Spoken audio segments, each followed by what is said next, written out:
मी मी सह्याद्री, मी अनादि, अते मी प्राचीन, जन्म घेतला मी त्या ज्वाळांतून, सळसळणाऱ्या तेजशिखांच्या सोनेरी धरणी गर्भातून, त्या ज्वाळांतून, महाभूतांच्या आवेगातून, अनमिलनातून जन्म घेतला मी त्या कुंडातून, मी सह्याद्री, सिंह मी, कडे कपारी शिखरे माझी जन्मा आले, शालीनता, स्वातंत्र्यता, बंधुता, नीतिमातेची जिवंत झाली, कणाकणातून मराठमोळ्या संस्कृतीची फुले बहरली, प्रार्थनांचे नादबी नादत, विश्व शांतीचे पसायदान हे सोन्याचा दिनू जवळ येईल, ओसंडून मंगल सुख ग्वाही ओसंडून वाहे, आलांचित चंद्रमयाच्या शीतलता प्रकाश किरणी, लहान घेई जन्म महाराष्ट्र हा आनंद भोवरी, फडकत होता अभिमानाने गरुड ध्वज या महाराष्ट्राचा, सांगत होता इतिहास त्या यादव कुळीचा, मांदियाळी ईश्वर निष्ठांची महाराष्ट्राच्या आत्मकळांमध्ये निश्चिंतेने सुखरूप होती, माकत होती भक्ती रसामध्ये, आणि अचानक घातच झाला, नेतीचा आघातच झाला, आनंदाला दृष्ट लागली, दुःखांचा ढोंब ओसळला, लुटण्यासाठी करून आक्रमक जुलमेच्या त्या सुलतानाने मसनवटी जणू करून टाकली महाराष्ट्राच्या कस्तुरीची, रात्रंदिन मग एकच सत्ता, जुलमांची, अत्याचारांची, टाको कुटी रेत बिचारी हातपल बरया भारत वर्षाची, वर्षा मागून वर्षे गेली, शतके गेली शतका मागुनी, ज्वालामुखी तरी जिवंत होता, योग्यावानी तो भासत होता, निद्रिस्तपणा अनाचारी जुलमांचा होतच नव्हता तो असता,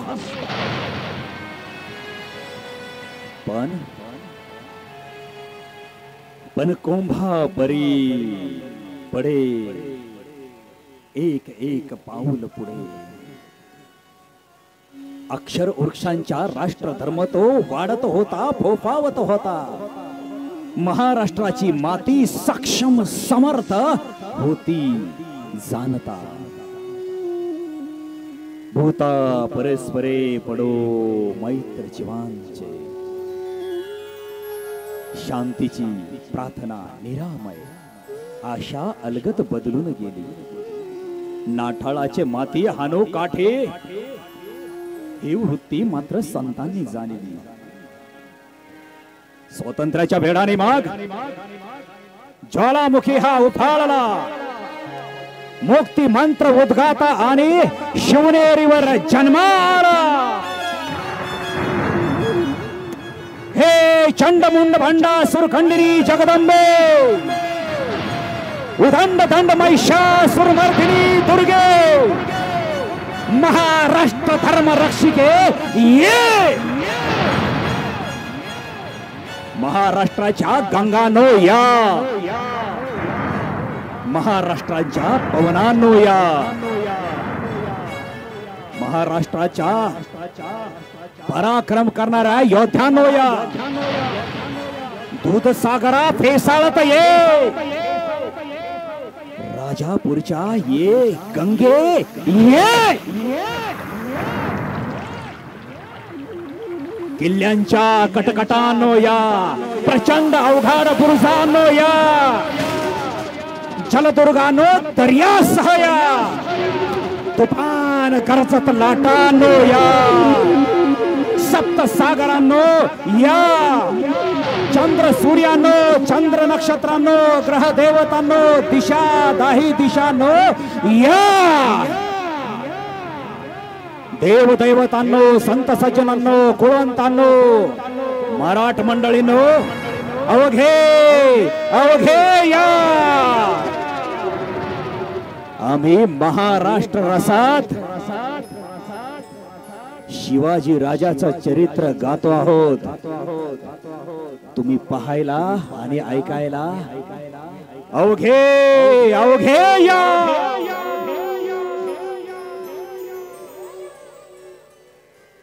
राजे राजे आज आम्ही या भालकी शहरामध्ये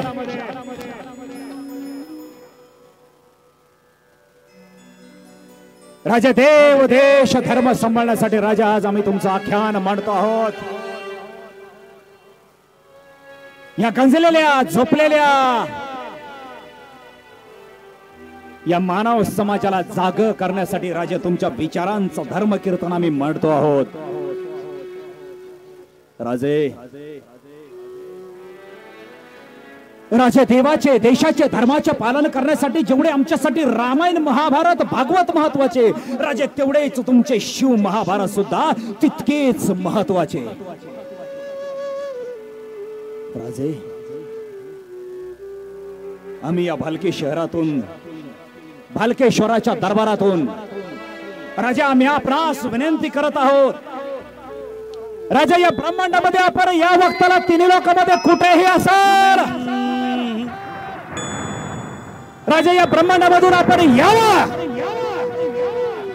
आणि आपण आपल्या सिंहासनावरती विराजमान व्हावा.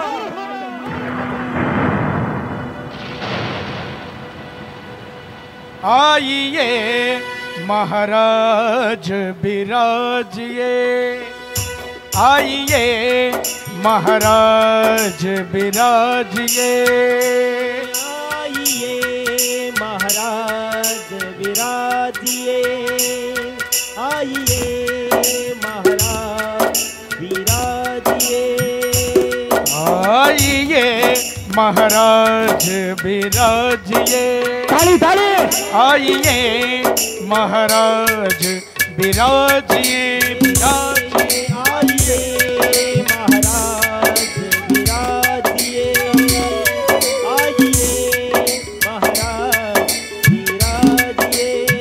कथा करूं मति अनुसार, कथा करूं मति अनुसार, आइए महाराज विराजिए, आइए महाराज विराजिए, आइए महाराज विराजिए, आइए महाराज विराजिए.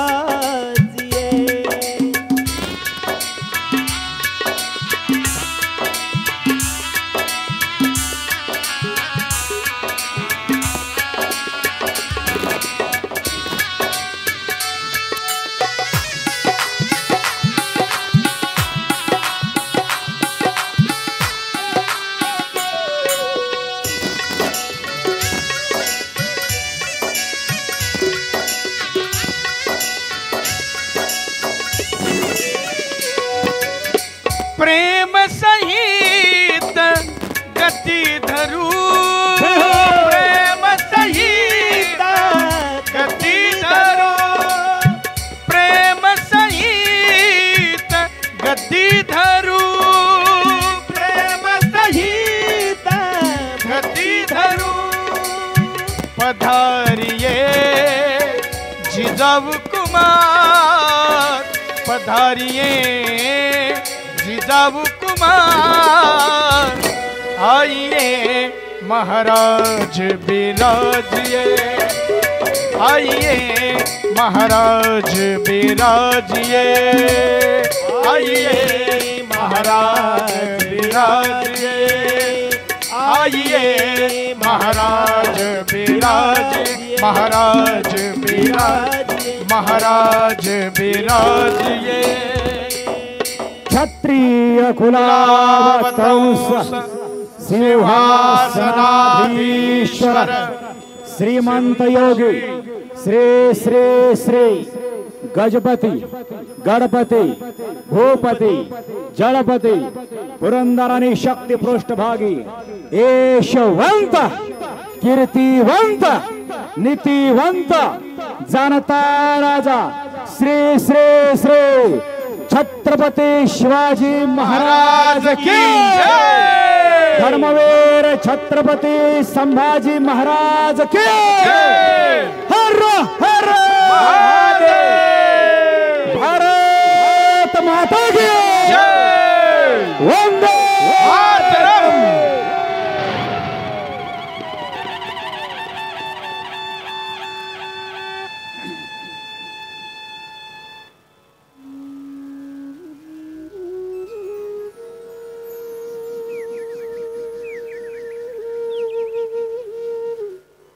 महापुरुष कुठेही जन्म घेत नसतात,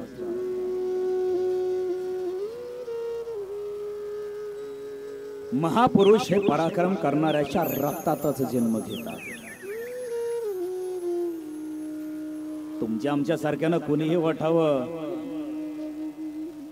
आणि बालकेश्वराच्या दरबारात जावं आणि म्हणावं मला पराक्रम करणारा मुलगा दे, शक्य नाही। ते रक्तात असावं लागतं आणि पिढ्यान पिढ्यांपासून असावं लागतं। अशाच दोन पिढ्या, जिथे प्रश्न आहे तिथं उत्तर आहे, जिथं पूर्व आहे तिथं पश्चिम आहे, जिथं प्रकाश आहे तिथं अंधार आहे, जिथं डाव आहे तिथं उजवा आहे, जिथं वर आहे तिथं खाली आहे, जिथं पुढं आहे तिथं पाठीमागं आहे। पावलं दोन आहे, दोन पिढ्या। काल देवगिरीचा प्रसंग पाहिला। देवगिरीच्या पलीकडे एक छोटस गाव वेरूळ। या वेरूळ गावामध्ये एक हर हर महादेवाचं मंदिर होतं, घृष्णेश्वर मंदिर पडकडीला आलेलं होतं, पडझड चालू होती। जीर्णोद्धार त्या हर हर महादेवाचा करावा असं कोणाच्या मनातही येत नव्हतं, आणि ज्यांच्या मनात येत होतं त्यांच्या हातात पैसा नव्हता। एक कुटुंब यायचं, घृष्णेश्वराच्या त्या महादेवाच्या पाया पडायचं आणि महादेवाला विनंती करायचं, हे शंभो शिवशंकरा, अरे काय तुझी अवकळा झालीये। आमच्या मनी आम्हास बहुत वाटते की आपला जीर्णोद्धार करावा, पण कैसा कैसा करावा। दोन भाऊ होते, एकाचं नाव होतं बाबाजीराव भोसले पाटील आणि दाखल्या बंधूचं नाव होतं विठोजीराव भोसले पाटील। पाटील का 24 गावची पाटीलकी होती त्यांना। आताच्या गावागावामध्ये आपण सगळा वोटिंगच्या जोरावर, मतदानाच्या जोरावर निवडून देतो ना, सरपंच, आमदार, खासदार, पंतप्रधान, मुख्यमंत्री, हे ज्या पदव्या आहेत तशा राजांच्या काळामध्ये काही पदव्या होत्या। पाटील, कुलकर्णी, देशमुख, वा वेरूळ गावचे बाबाजीराव भोसले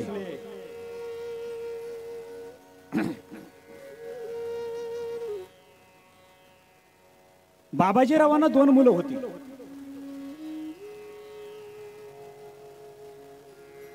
एकाचं नाव होतं मालोजी आणि दुसऱ्याचं नाव होतं विठोजी। मालोजीच्या धर्मपत्नीचं नाव होतं उमाबाई आणि विठोजी नावाच्या भावाच्या धर्मपत्नीचं नाव होतं उमाबाई, आऊबाई। एक आऊबाई, एक उमाबाई। बाबाजीरावांची लेकरं 24 गावची पाटीलकी, मालोजी राजांना वाटायचं कुठंतरी या हर हर महादेवाचा जीर्णोद्धार व्हावा, आपल्या हिंदू समाजांचा जीर्णोद्धार व्हावा, कुठंतरी सगळ्यांनी एकत्र यावं आणि शत्रूशी झुंज द्यावी. कारण कित्येक वर्षापासून नाही, तब्बल 300-350 वर्षापासून आदिलशाही, निजामशाही, मोगलशाही, कुतुबशाही, विदर्शाही, पोर्तुगीज, डाच, इंग्रज, मोगल या सगळ्या सुलतानी सत्तेच्या घोड्यांच्या टापांचा करडा फिरला होता सगळ्या भारतवर्षावर. देव दैवतांच्या मंदिरातील मात्र घंटी कायमची बंद झाली होती. भगव्या झेंड्यानं फडकायचं थांबवलं होतं. माता मावल्यानं मोकळ्या मनानं रस्त्यानं फिरायचं केव्हाच संपलं होतं. अहो एवढं सोडा, जन्माला येणं तुमच्या हातात होतं, पण मरणं सुद्धा त्यांच्या हातात नव्हतं, जगणं सुद्धा त्यांच्या हातात नव्हतं. वागायचं कसं हे सुलतानी सत्तेनं ठरवायचं आणि मरायचं कसं हे सुद्धा सुलतानी सत्तेनं ठरवायचं. काय अवकाळ आली होती आमच्या भारतवर्षाला. काही अवकाळा यावी का? मालोजी राजांचा संकल्प होता की मी कुठेतरी देव देश धर्माचं कार्य करील. पण आजकाल नाही, तेव्हापासूनही आणि त्याच्या अगोदरपासूनही देव देश धर्माचं कार्य करायचं असेल तर मॅन पॉवर शिवाय आणि मनी पॉवर शिवाय चालत नाही, काही करता येत नाही. आमच्या ज्ञानेश्वर माऊलींकडे ज्ञान पॉवर होती. ज्ञान पॉवरच्या जोरावर धर्म कार्य केलं आमच्या माऊलीने. आमच्या जगद्गुरु तुकाराम महाराजांनी ज्ञान पॉवरच्या जोरावर धर्म कार्य केलं. आता माणसाकडे धर्म कार्य करण्यासाठी ज्ञान पॉवर असावा, पण देव देश धर्म सांभाळण्यासाठी तशीच निष्ठा असावा. निष्ठा निष्ठी नाही बरं, फक्त निष्ठा, निष्ठी नाही, ओनली निष्ठा. धर्म कार्य करण्यासाठी माणसाच्या मस्तकात लागते ती ज्ञान पॉवर.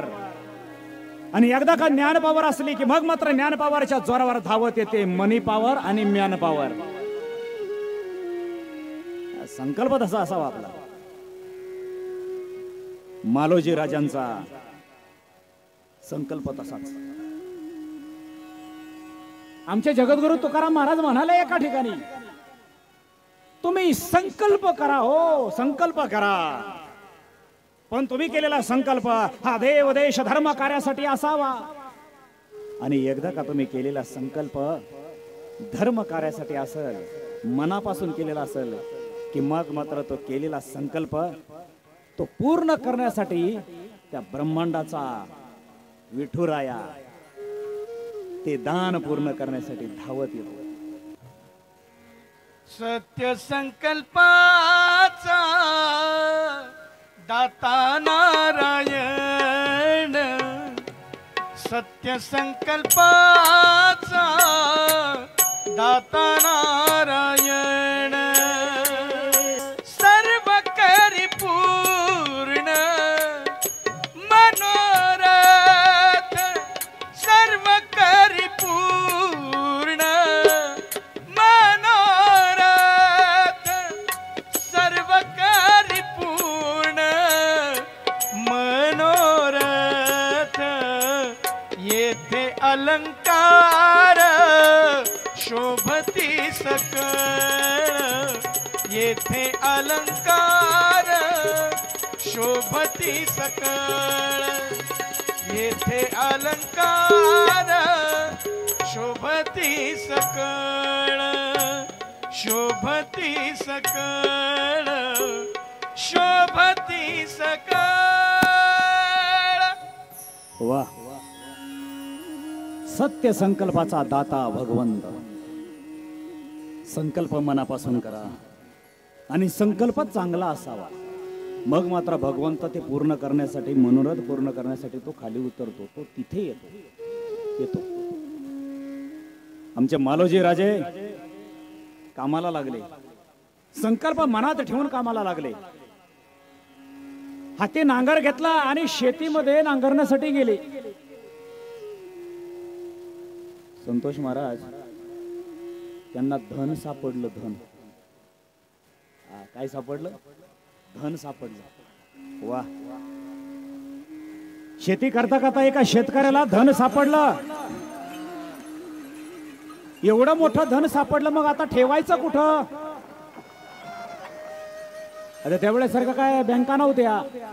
स्विस बँक नव्हती, इंडिया बँक नव्हती, हे बँका नव्हती. अकाउंट खोलायचं काम नव्हतं. जुने लोकांना धन सापडलं म्हणजे खड्डा करायचा किंवा भिंतीला देवळ करायची, भिंतीमध्ये दडवून ठेवायचं.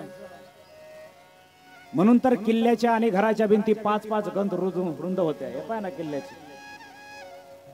आपल्या घराची भिंत कुठं आणि या किल्ल्याची भिंत कुठं? या किल्ल्याच्या भिंतीमध्ये आपलं अख्खं घर. पहिली बैलगाडी चालायची, रणगाडा चालायचा. जुनं ते सोनं हो. अहो, मालोजी राजांचे एक जिवलग मित्र होते. मालोजीरावांना, विठोजीरावांना धन सापडलं आणि ते धन कुठे ठेवायचं? महाराष्ट्रामध्ये अहमदनगर, आता अहिल्यानगर म्हणून ओळखलं जातं. आणि त्या अहमदनगरमध्ये श्रीगोंदा नावाचं एक गाव आहे. श्रीगोंदा.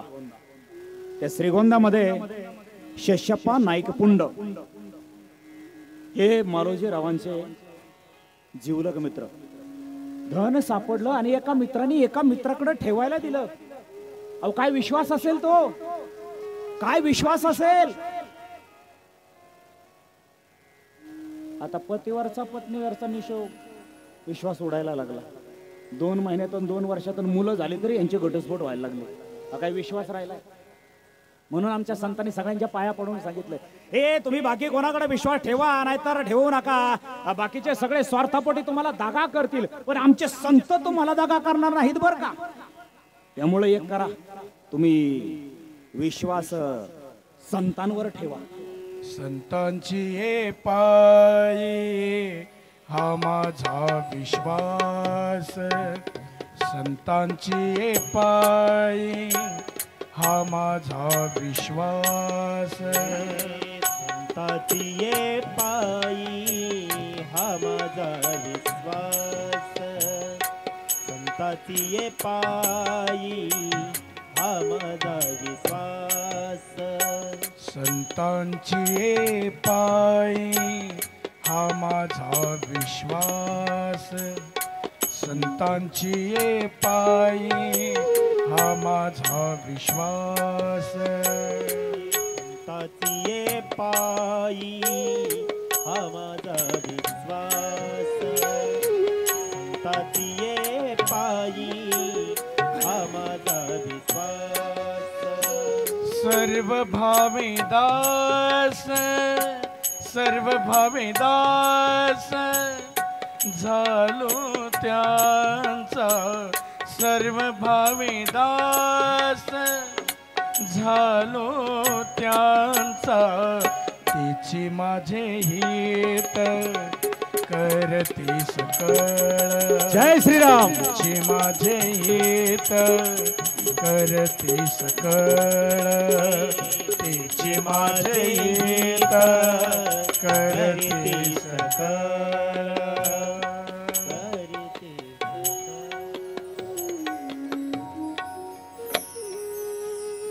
म्हणून आमचे संत सांगतात, कोणावर विश्वास ठेवा अगर ठेवू नका, परंतु संत कधीही धोका देत नाही. आजच्या डिजिटल इंडियामध्ये जन्म देणारी आई सुद्धा धोका द्यायला लागली महाराज. आईबद्दल किती कादंबऱ्या, किती चित्रपट, किती काव्य, किती किती कोणी कोणी काय काय बोललं. राजा असला तरी आई विना भिकारी. पण आताची जन्माला आलेल्या काही काही हा शब्द वापरतो. काही काही आया. 2-3 मुलं असतील तर एका मुलाला पोटाशी आणि एका मुलाला पाठीशी वागवतात. मग एकाला जवळ करणारी एकाला लांब करणारी ती आई म्हणायची का कसाही म्हणायची? Very important subject. एका मित्राचा एका मित्रावर विश्वास होता. विश्वास. राजे मालोजी राजे यांना 2 मुलं. थोरल्या मुलाचं नाव शरीफजी, दुसऱ्या मुलाचं नाव शहाजी. आणि मालोजी राजांचे जे विठोजी नावाचे धाकले बंधू होते बारके, त्यांना मात्र 8 मुलं होती बरं. त्यांना 8 मुलं होती. पहिल्या मुलाचं नाव संभाजी, दुसरा मंबाजी, तिसरा मयाजी, नंतर नागोजी, नंतर परसोजी, नंतर त्र्यंबकजी, नंतर अक्काजी म्हणजेच मक्काजी, आणि 8वं मालोजी. पुन्हा 8 मुलं होती.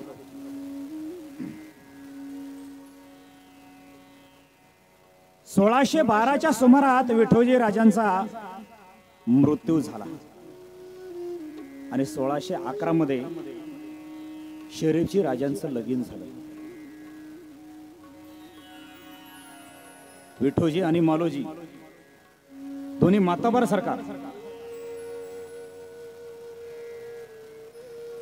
देवगिरीच्या निजाम शहानं दोघांनाही चाकरीमध्ये घेतलं होतं.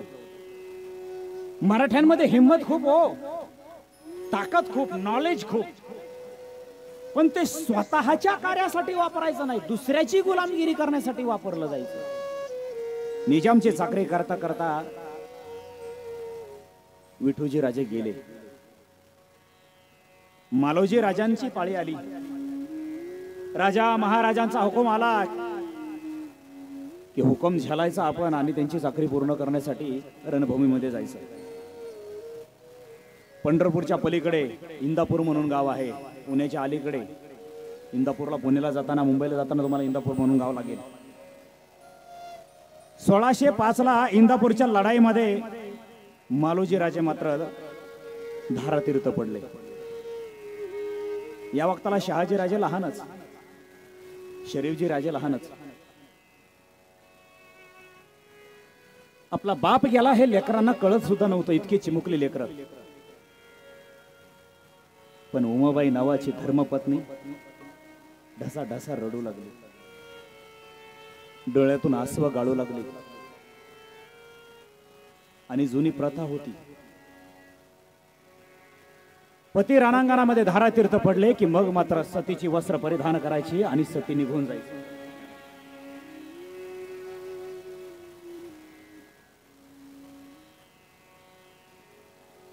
मालोजी राजे आधी गेले. वहिनी सती चालल्यात म्हणून धीरानं धाकल्या भावानं वहिनीला थांबवायचा प्रयत्न केला. मालोजीरावांच्या धर्मपत्नी हात जोडून विनंती केली, वहिनी साहेब, वहिनी साहेब, या चिमुकल्या 2 लेकरांकडे आपण पाहावे तर चंद्र सूर्यासारखी चिमुकली लेकरं आहेत. हो, देवानंतर काळजी वाहणारी जर उपमा कोणास द्यावी तर आईसच द्यावी. कारण आ म्हणजे आत्मा आणि ई म्हणजे ईश्वर. एवढी निष्ठा आई नंतर लेकरांची काळजी कोणी घ्यावी, आपण थांबावे बहिणी साहेब. धीराच्या शब्दावर वहिनी साहेब थांबल्या, उमाबाई साहेब थांबल्या.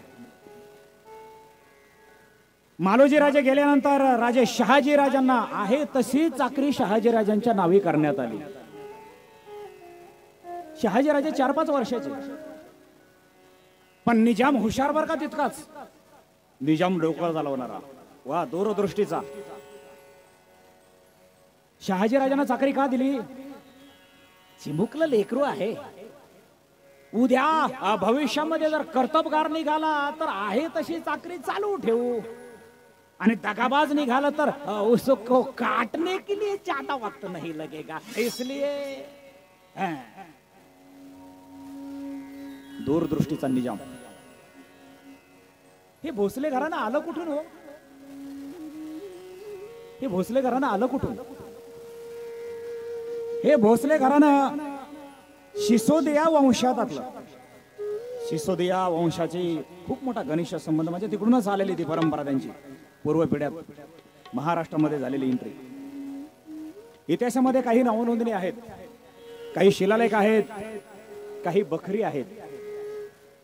त्यातली चिटणीस बखर सांगते त्यांची वंशावळ कशी आली. थोडंसं ऐकायला थोडं जड जाईल, पण इतिहास थोडासा मला डीप मध्ये सांगायला जरा आवडेल. चिटणीस बखर आज जे आमच्या सारख्यांच्या, तुमच्या आमच्या सारख्यांच्या हातामध्ये जो अभ्यास सापडला, काही पराक्रम करणाऱ्या योद्ध्यांची लिस्ट आहे त्याच्यामध्ये. पहिला इतिहासाला सापडलेल्या व्यक्तींची नावं: लक्ष्मण सिंह, सज्जन सिंह, नंतर दिलीप सिंह, नंतर सिंहजी, भोसाजी, देवराज, इंद्रसेन, शुभकृष्ण, रूपसिंह, भ्रूमिंद्र, धापजी, बऱ्हारजी, खेळकर्ण, कर्णसिंह, संभाजी, बाबाजी, मालोजी, शहाजी. ही चिटणीस वखरीमध्ये आलेली परंपरा आहे. एक शेडगावकर यांची भोसले बकर आहे.